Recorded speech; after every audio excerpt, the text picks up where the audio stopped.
Alam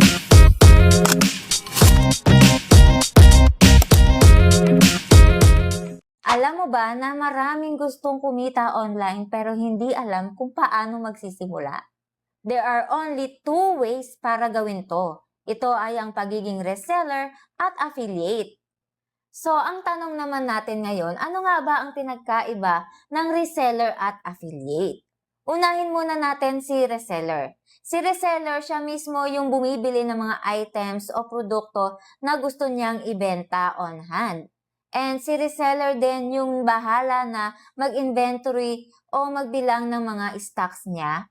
At siya na rin bahala magpatong ng mga presyo, kaya naman mas madalas malaki ang kitaan sa mga resellers. While si affiliate naman po ay kailangan mo lang i-promote yung affiliate link ng produkto ng iba. At kapag may bumili gamit ang product link na ginamit mo, ay agad-agad na may commission ka. Pero yung commission na yon ay si seller mismo yung nagseset ng commission para sa ating mga affiliates. Pero alam mo ba na pareho silang valid na paraan para kumita ka online? At alam mo ba ang kagandahan nito ay nauuso na ngayon sa ating mga Shopee at TikTok affiliates na nanghihingi talaga sila ng mga free samples para sa mga sellers. So yon, ang mahalaga naman po ay kung ano ang akma sa oras mo, sa budget mo at sa lifestyle mo.